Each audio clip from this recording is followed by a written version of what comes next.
Hello, everyone, and welcome to another great episode of Stars of Big Sky Country. I'm your host, as always, the T-Man, Richard T-Man, and this is the series that shines a spotlight on those at the high school, collegiate, or professional level that have made an impact right here in the 406. And man, we are just rolling out the hits in 2025. I don't know if there's a better get that you can get than I have for today's episode. He's a former CMR Rustler, but also NBA player. That's right. We've got another one for the professional category. He is CMR's own Josh Huestis. Welcome, man. How you doing?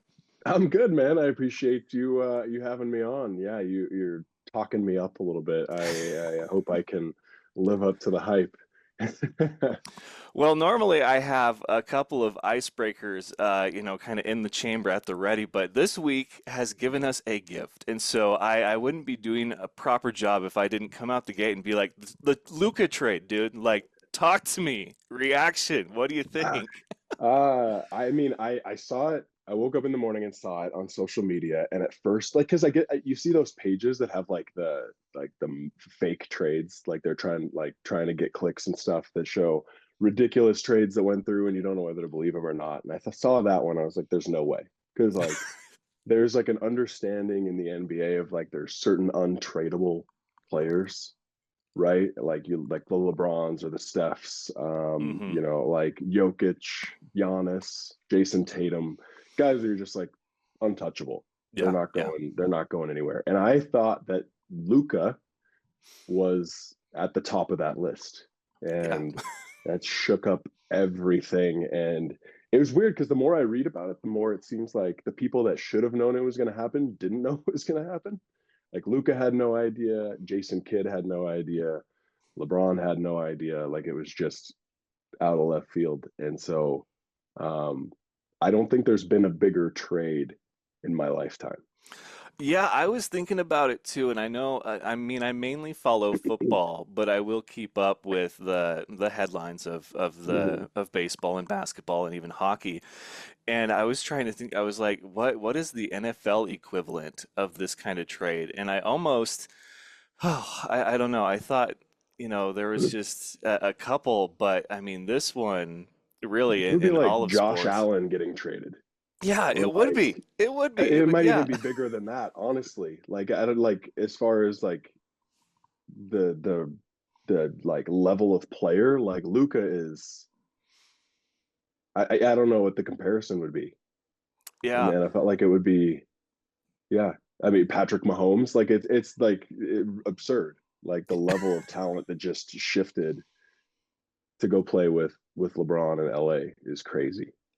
So what is, in your mind, your professional experience, like what does this mean for the Lakers now? Like is it because there's been years where there's been pairings or even, triples that people said, "Oh, this team's going to be unstoppable," and then they were very stoppable.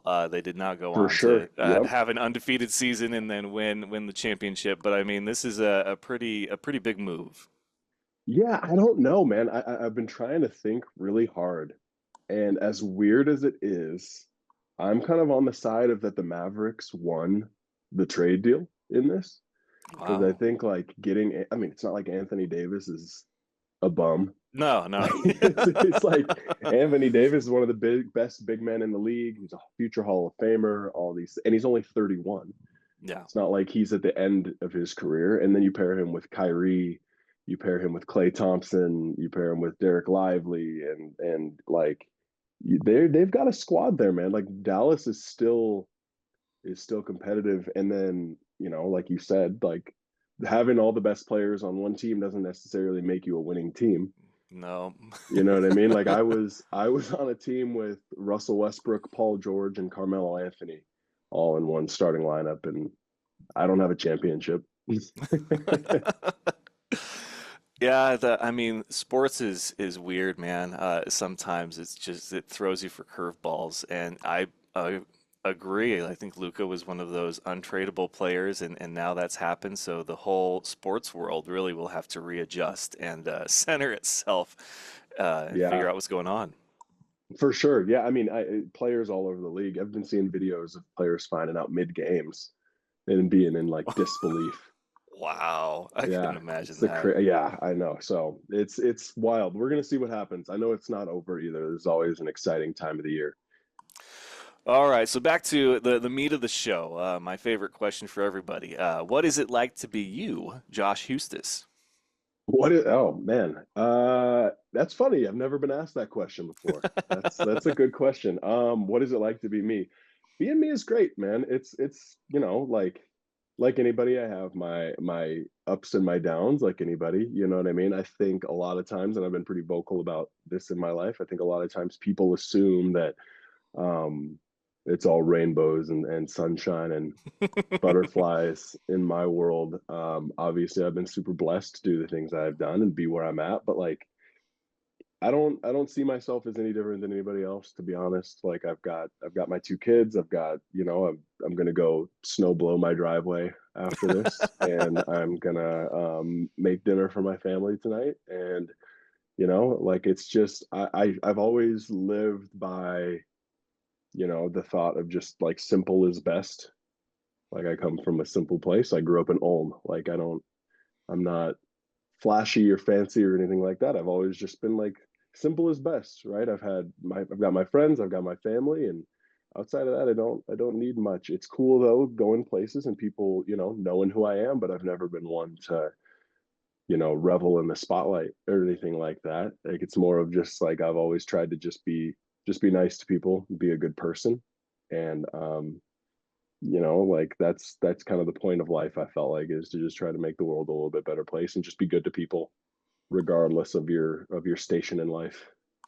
And that's a solid answer, and it's a lot of the same answer that I've gotten from people as far as you like being recognized where you go, but you don't make like a big deal out of it. And I feel like that's something common coming from a place where it's not common. Right, so Mm-hmm. you're not a guy who was born and raised in LA, New York, Miami, or things where there's just like, you can throw a rock and hit like Yeah, five celebrities or professional athletes.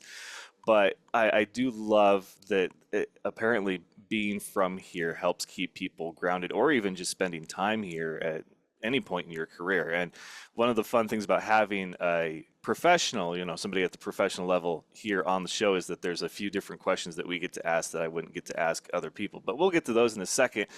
From CMR to Stanford to OKC for the Thunder. I have the CMR color combo I for the fan noticed. shirt Good today choice. because I don't have anything basketball to wear, but I did have for the longest time a Sean Kemp jersey because I was a huge Sonics fan. Okay. So much so that it took me a while to come around to get on the whole Jordan is the GOAT thing because it's like that man beat up on my team for so many years. And so. Yeah, I mean, yeah, and I'm sure the transition to OKC was a little bit difficult for you too. Yes, yes, that was, oh man. It's crazy some of the people here in Washington, and I'll tell you about that when we get to that portion of the show. But let's go ahead and wind the clock back. CMR, you're growing up in Great Falls. I mean, what was that like, especially going after a dream like playing basketball?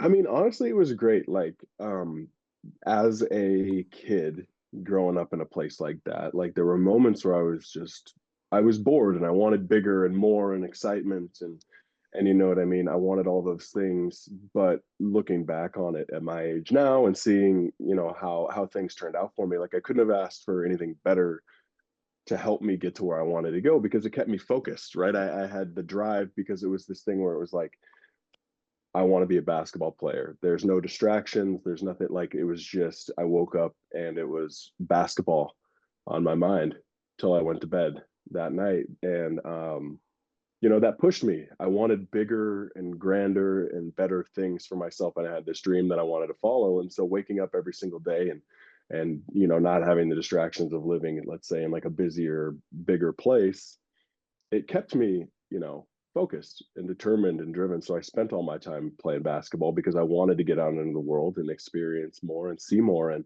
one of the cool things about it is like if when I left, I could not wait to leave Great Falls after high school. And I was like, I'm not going to live in Montana again. I can't wait to get out there and get in the world and see everything. And now, sitting here almost 15 years after I graduated high school, like feeling very confident in saying that like I've seen almost every state. I've been all over the world, played in the biggest arenas.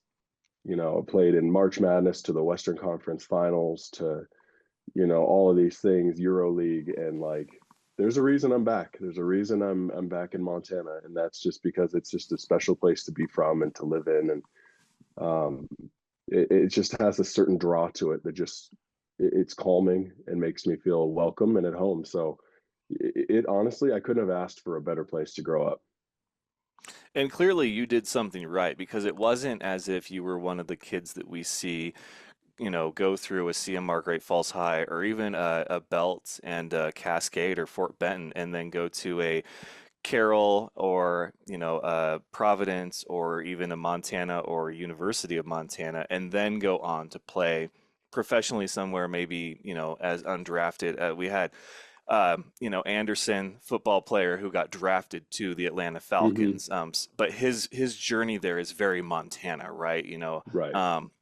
But for you going to Stanford, that was a bit of a pivot, and then OKC. So what do you think it was about Great Falls and maybe the culture here, the people, the community that helped shape you into not being afraid to get outside of that 406 bubble?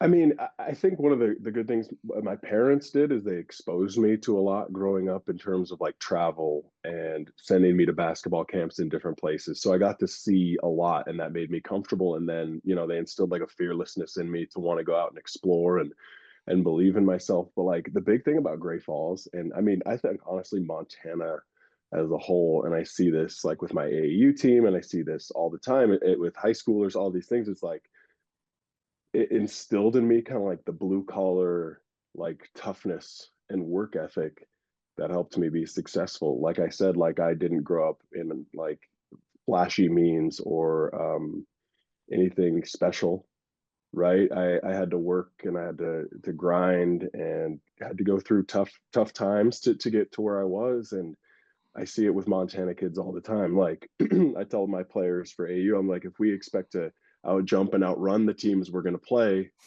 we're going to get run off the court. We're going to look bad. But what we have that going for us is that we're not going to play anybody that's tougher than us. We're not going to play anybody that's harder working or more disciplined than us because that's just how I grew up. It was just it's you have to be tough in order to grow up in the place that we did because everybody is tough and it's not a flashy place and everybody's scratching and clawing to get to the top. And so it instilled that blue collar attitude in me that helped me be successful. Right, I was fine being the dirty work guy, walking away from a game bleeding or hurt or anything like that. Like that was I took pride in those things. I wasn't in it for accolades or attention or anything like that. It was just about playing the game and winning for me because that's just what I grew up learning and being around.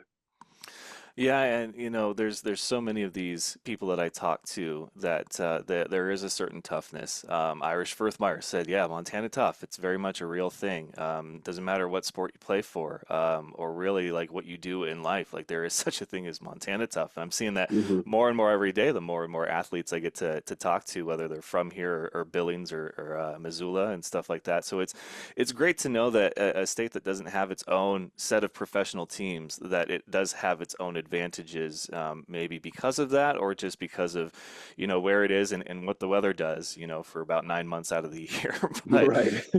either way, you were able to get out. You went to Stanford. We've got Reed Harris in Boston College. Just talked to him, and of course, one of the first questions is, what was the biggest fish out of water experience or moment that you had? I mean, Stanford's not, like a UCLA, but it's still pretty up there as far as it is a college that's very reputable.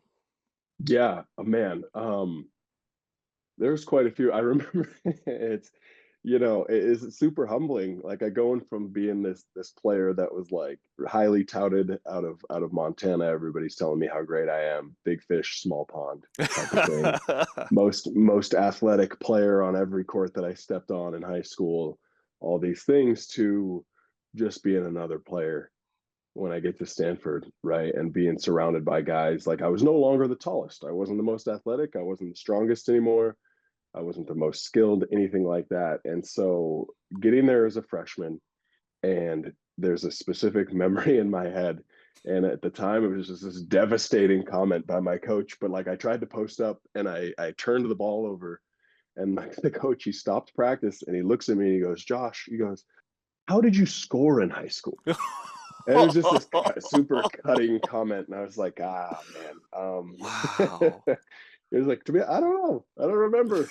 I dunked, I guess. I dunked a lot. But it was like, it was this devastating comment. It was one of those things that was like kind of like a turning point in my life where it was like I was faced with this choice of, do I, and I was close. There was many days I was on the phone home going like, I don't know if I can do this. It might be time to come home. I don't know if I want to play anymore. But, I was faced with the choice of do that or use it to motivate. And like the humiliation of that moment, the pain of all those things, the pain of not playing like I wanted to, like, turned it into more of a motivational factor than anything. And it kept me grinding and pushing. And obviously, it worked out for me because of that fact. Like, I very easily could have just decided to go home. But, that's just, again, what I was raised in was not the quitting or the giving up space. Like my mom always tells me a story when I was little, I played hockey in kindergarten and I came off the ice crying and saying I didn't want to play anymore. And she like got really frustrated with me and made me get and like pushed me back out on the ice and made me finish. And that's just kind of what I grew up in. It was like, we don't quit till the job is done. Yeah. If I didn't want to play next year, fine, but I'm not going to quit. You know what I mean? And that's what helped me push through those times and made me, get to where I ended up getting to. It's a great story, man. And you're absolutely right. What would you say was your biggest takeaway from Stanford, your time there? It's funny because it's something that the same coach told me. Like he gave me this super devastating, humiliating comment, and then he gave me some of the best advice I've ever gotten. Which, like my freshman and my sophomore year, I was watching some of the other players in my class. What seemed like at the time surpassed me. They're getting more playing time. You know what I mean? They're looking better. All these things, and I was really struggling with that. And he had me in his office one day, and we were talking, and he told me that like told me to like run my own race and how important running my own race was and how life is a marathon and not a sprint. And he talked to me about how racehorses, they wear blinders when they run, and that I needed to be just like the racehorses and put on my blinders, and I need to focus on my own journey and my own path. And that stuck with me. And so it turned into this like, I'm going to keep my head down and I'm just going to work. No more comparisons.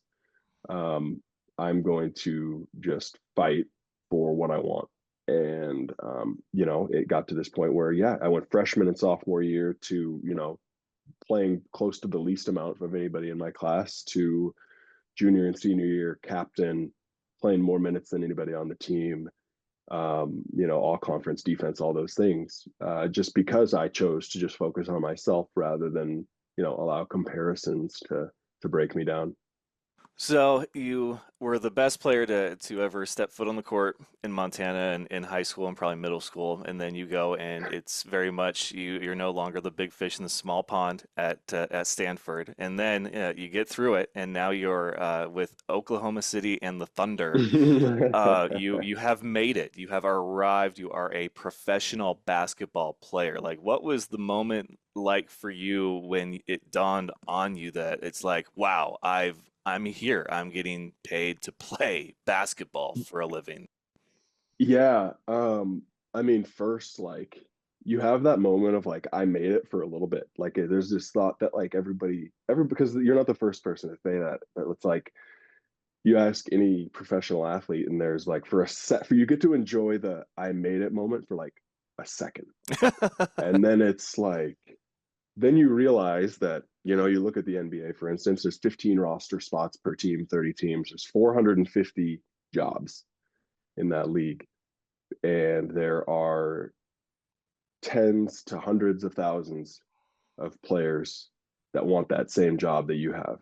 And so literally, and then every single year, 60 more players minimum are, well, 60 are drafted and more are brought in every single year hoping to replace you. Wow. And so you have the moment of I made it for a little bit, and then it's harder to stay.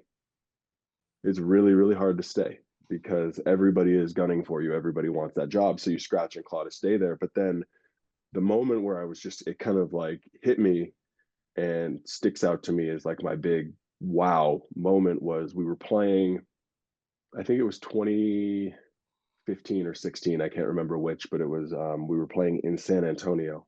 And I grew up idolizing Tim Duncan. And we were at the free throw line and I got in the game and we were shooting free throws. And I remember lining up on the free throw line and I like put my hands on my knees ready to like go for the rebound. And I looked next to me and it was Tim Duncan getting ready to box me out. Wow. And like I had this moment of like disbelief of like, whoa, like he's right there. Like it's happening. Like that was just an unbelievable moment. Or Kobe's final road game of his career was in OKC. Wow. So we played Kobe for his final road game, and just getting the chance to like shake his hand after the game and say congratulations to him and all of these things was just is never forget it because those were the giants of the game to me. Growing up, the people I idolized, the people I strove to be just like, and here I was, a colleague of theirs. Definitely not an equal, but a colleague.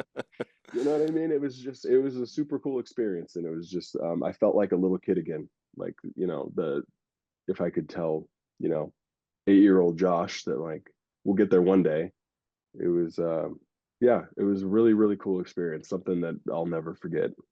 This episode of Stars of Big Sky Country is brought to you by Russell Country Federal Credit Union, where they believe in helping you and your children achieve financial success while building a better community.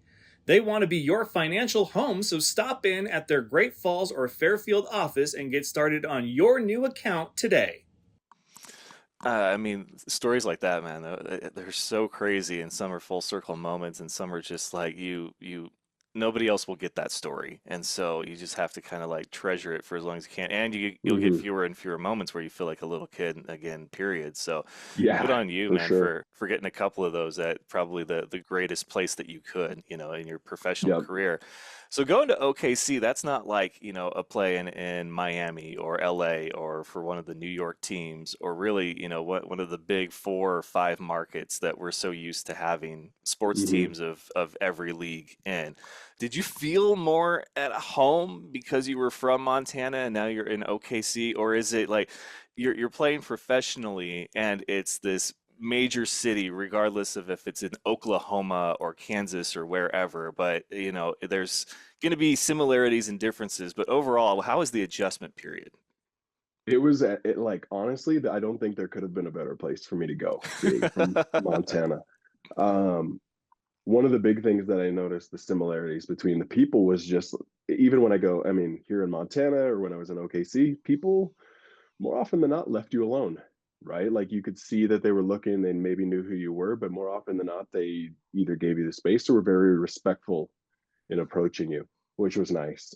Very comfortable. I could just go about my day, grocery shop, go to the mall, go see a movie, just like anybody else, and it wasn't made into this like it wasn't made into a spectacle. Yeah, You yeah. know what I mean? Which was great. And then it was just the pace was slow, like I was used to. And, I got to this point where I was so comfortable, and I solidified myself in the community and everything. And like, I mean, it got to the point where 3 to 5 days a week after practice, like I went fishing.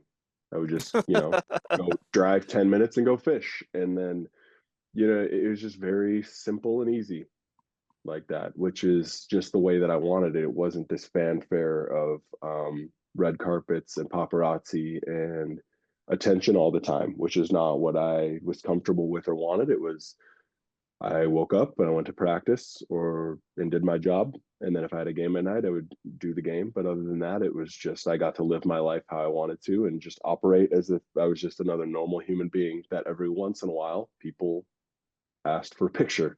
You know what I mean? Like it was awesome. Like I love OKC. And I try to get back there as much as I can because it's just a comfortable place to be. And it's not too expensive to live in. Yeah, As I there. as I say that from my Bozeman home.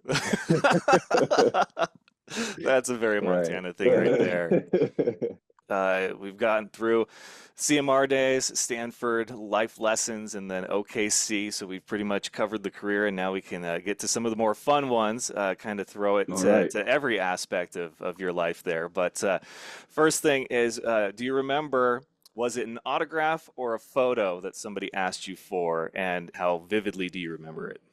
There's a specific moment. So the process was insane. So I got drafted, um, and I think it was June 27th, 2014. I got drafted, and the draft happens, and then right afterwards, I get a call from the general manager of the Thunder, and he says, "Hey, there's going to be a plane waiting for you tomorrow morning. It's going to take off at 7 a.m. You can bring whoever you want. We'll fly you to OKC." I was like, crazy. Okay, wait, it's already happening.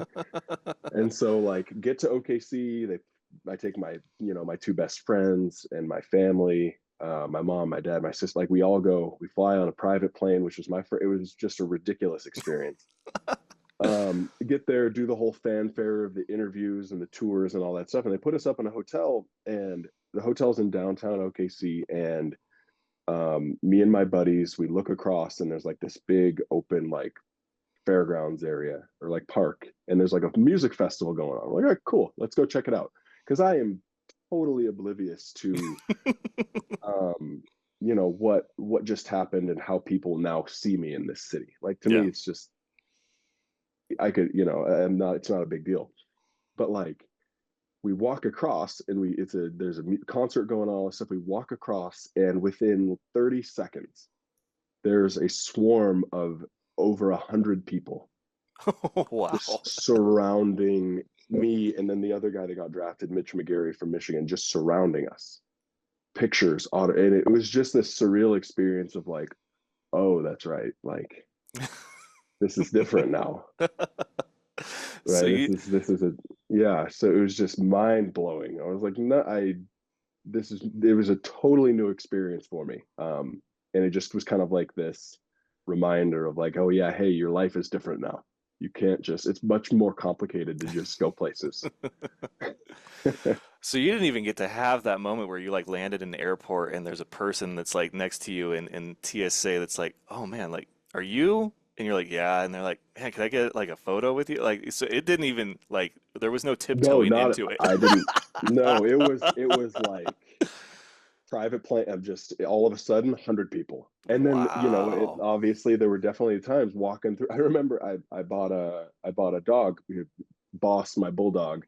And he, as a puppy, I was flying home to Montana, so I put him in his little carrier because he's obviously still small enough to fly. And going through the airport, and a TSA agent goes, "Oh, hey, boss," and I'm like, "Okay, that's weird." He goes, "Yeah, he's like, I've seen your dog on your Instagram, like so cool." And I was like, "Oh, right, all right, man, sure."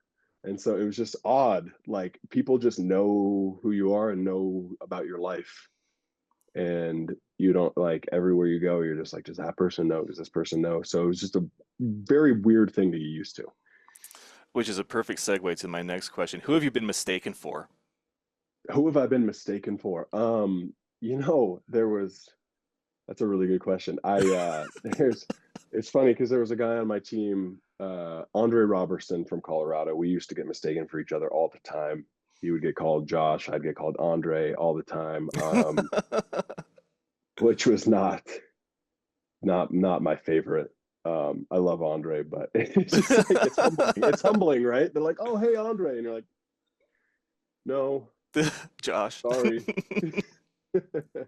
But that was the big one. You know what I mean? And then in college, I got told I looked like Childish Gambino a lot, Donald Glover, but that doesn't happen not as much. But yeah, there's the Andre one happened a ton, more than I cared for.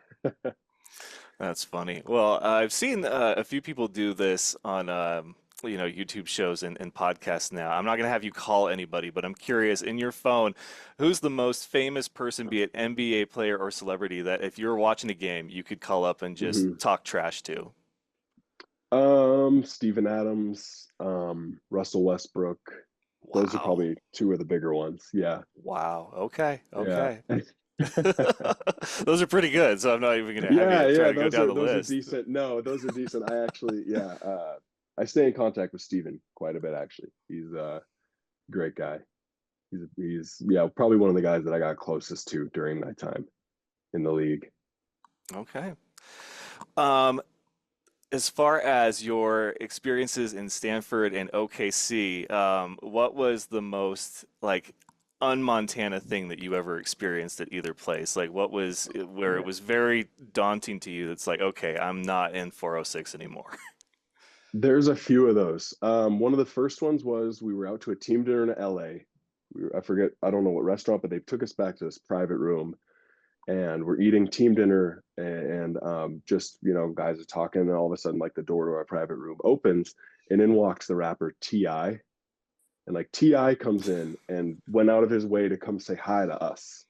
And Wow. we're like, okay, that's it was weird. It was like I really like Ti, listening to Ti growing up and everything like that. So seeing him there, like going out of his way to speak to us was weird.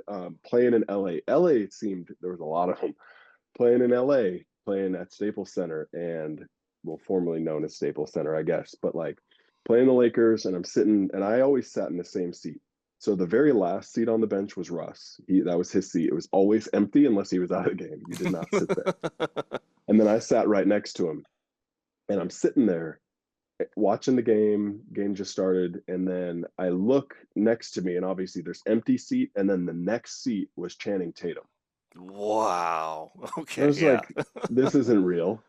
There's that one, and then one of the bigger ones was, as a team, we were again, L.A. Man, it's just always L.A. The team was like, "Hey, let's go. We're gonna go out tonight." They got a booth at a club. The whole team is there, and standing there just hanging out. My wife was with me, my cousin, like we was just kind of a family affair. People had their wives there, and um, in walks like James Harden walks by, says hi because he was in town, and then French Montana, the rapper, walks by, stops and says hi. Then Drake walks by and says hi.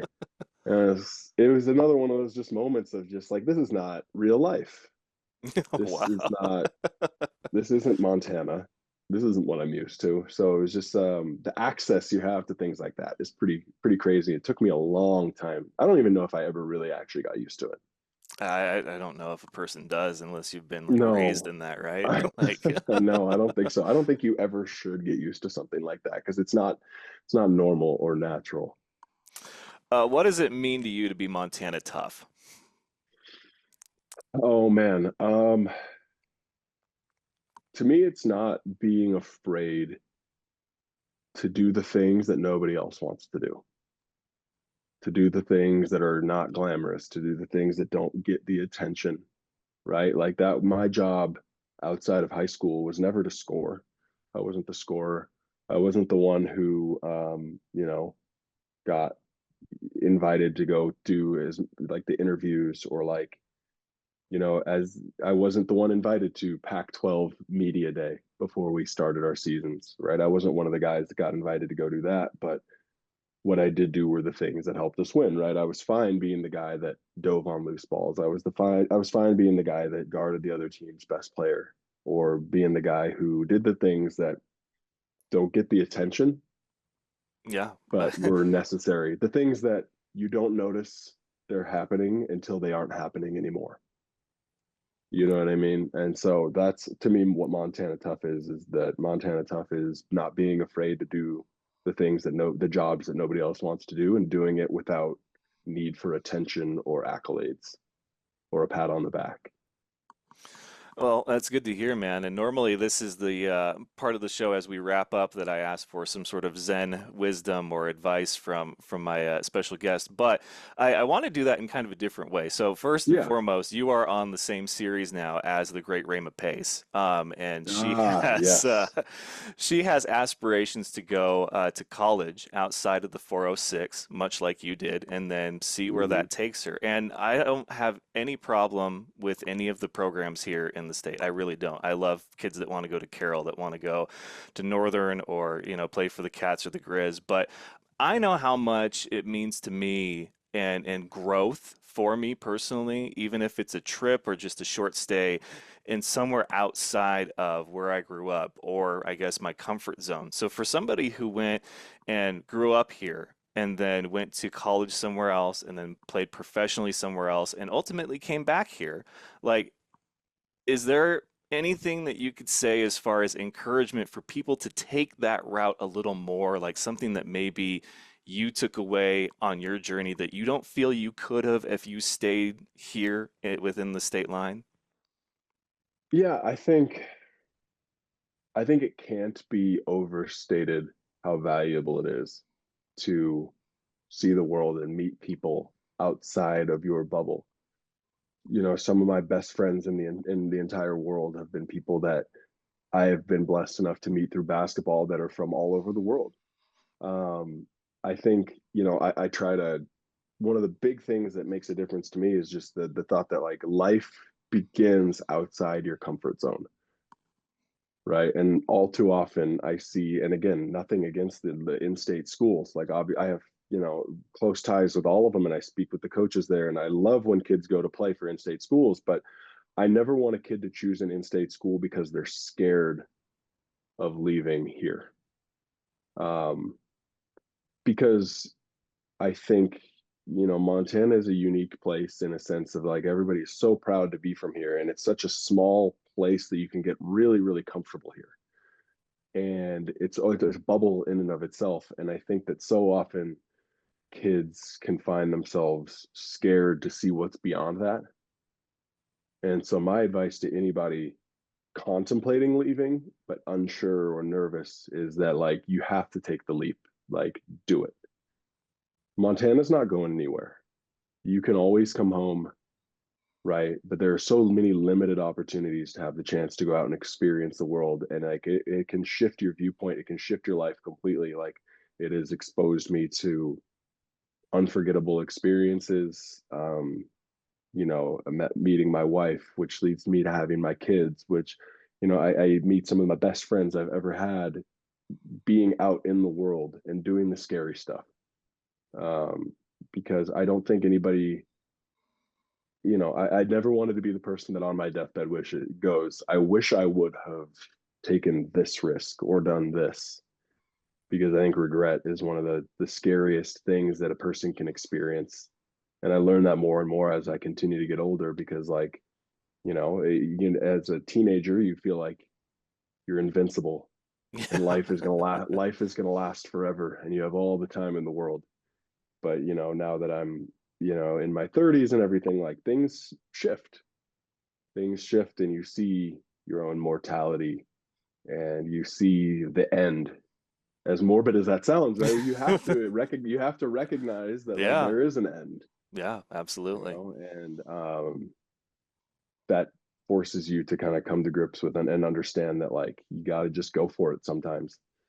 I would rather look back and go, uh maybe that wasn't the right choice, rather than wonder what could have been if I had taken the leap. So my advice, I know it's long-winded, but my advice to all those kids would just go for it. Yeah.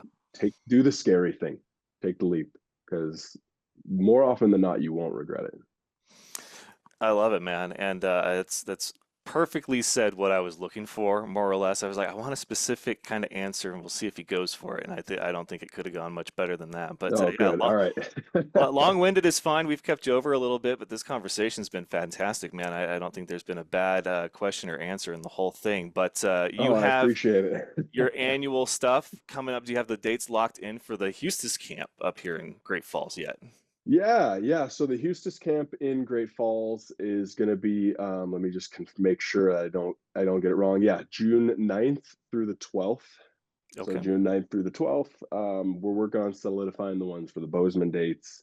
And then got my Montana Elite Invitational in Butte over Memorial Day weekend. So May 25th and 26th. So all that stuff's coming up. Super exciting. But yeah, it's fun. Busy time of year, but I love it.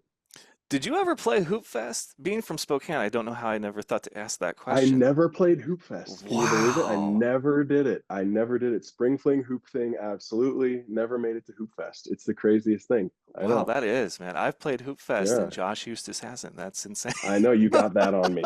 You got that on me. Absolutely. And Maybe we can that, put together an adults team then. yeah, there you go. Yeah. There you go. Go make a run, you know. But Right, exactly. It's never too late. Come on. oh, that is the perfect way to end this great conversation with the one and only Josh Huestis, who has been kind enough to spend some time here with me on Stars of Big Sky Country. Thank you so much for your time, man. It's been a Of pleasure on course. this end and a great convo, like I said. Yeah, of course, man. It was a blast. Thanks for having me. All right, guys. Well, don't forget to like and subscribe in every way that you can. We're on Instagram. We've got the YouTube channel, Facebook, X, or Twitter, whichever you call it. And then we are a bi-weekly show, Stars of Big Sky Country. So for Mr. Josh Huestis, I am, as always, the team man, Richard Teeman. And until the next episode, you can catch us among the stars of Big Sky Country. We'll see you next time.